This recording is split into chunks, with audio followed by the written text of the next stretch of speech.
A twist of fate. My phone buzzed relentlessly. The high school group chat, silent for years, had suddenly exploded with notifications, all mentioning me. "William, did you see Jack's update? You're not going to his wedding today?" Jack Reynolds, our high school class president, was getting married, and most of our old classmates were attending. "I'm sorry. Work's been hectic. I don't have the time," I replied politely, trying to keep things cordial. My response was immediately met with criticism. "Hectic with what? You barely post on social media. You're obviously not doing well. If you're too embarrassed to show up, just say so. Who are you trying to impress?" Even Jack joined in. "Remember the bet we made in high school? I told you the woman I'd marry would outshine yours." I replied honestly, "No, I don't remember." The mocking continued. "Jack's wife is a CEO. She has a 7-figure income and her family's loaded. William, you're just jealous because you can't keep up. Too broke to even pitch in for a gift? Should we start a GoFund for you?" Finally, Jack sent me a direct message. "Come to my wedding. Witness my big moment." Then he added, "For old time's sake, I'll even get my wife to find you a security job afterward." A photo of him and the bride soon followed. To my shock, the bride was my wife, Olivia Bennett.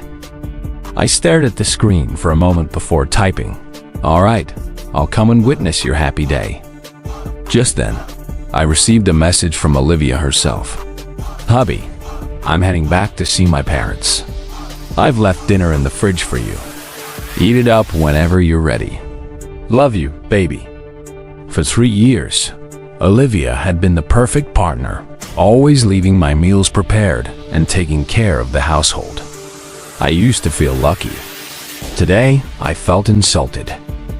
I cut my meeting short, jumped in my car, and drove straight to the wedding venue in Jack's hometown. The moment I arrived, I saw a massive banner at the hotel entrance. "Congratulations to Ms. Olivia, CEO of Bennett & Co., on her wedding." Jack stood beneath it in a sharp suit, basking in the admiration of our former "Jack, you didn't tell us you were marrying the CEO of Bennett & Co." "Yeah, no wonder you're such a big shot. Marrying a woman like Olivia Bennett? Unreal." Even our old homeroom teacher chimed in. "Jack, I always knew you'd do great things. You were destined for success." Jack stood there, proud as a peacock, accepting their compliments. When he saw me, his smile twisted into a smirk. "William," he called out loudly, "did you rent that Rolls-Royce to show off?" "It's my car," I replied calmly. Jack's face darkened.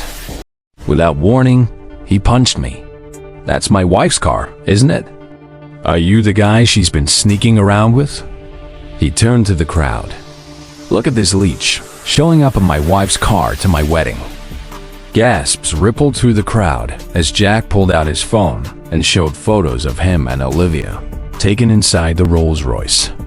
My former classmates turned on me, sneering and mocking. What a joke. Pretending to be rich while mooching off someone else's wife. Jack's temper flared. He grabbed a brick and began smashing the car. Others joined in, egged on by the chaos. Within minutes, my car was wrecked. Jack scratched the words, "Mistress deserves death," into the paint. I stayed silent until they opened the trunk. One of Jack's friends held up a priceless painting from my collection. "This loser even has fake art in here." Jack sneered as he tore the painting in half. Someone recognized it and shouted, "That's a real Monet." Its starting price at auction was $500 million. Jack froze, but it was too late. "Even if it's real," he spat, "you don't deserve it." By now, my anger boiled over. I pulled out my phone and made a single call. "Send backup to my location immediately." Jack's lackey snatched my phone and smashed it to the ground, but it didn't matter. Minutes later, a convoy of luxury cars arrived. Bodyguards in suits emerged, forming a protective line around me. Olivia stepped out of the lead car in a designer wedding gown, her face pale when she saw me. She walked up to Jack, her expression cold and unrecognizable. "Hubby," she said, addressing me instead of Jack. "I'm sorry. I've made a terrible mistake." The crowd fell silent as realization dawned. Jack's arrogance crumbled. "Olivia, what's going on?" he stammered. "You're supposed to be my wife." She turned to him with icy disdain. "Everything I have, including this company, came from William." Gasps rippled through the crowd. My identity was no longer a mystery. I faced the police and said firmly, "These people assaulted me and destroyed millions of dollars worth of property. I refuse mediation. Handle this matter legally."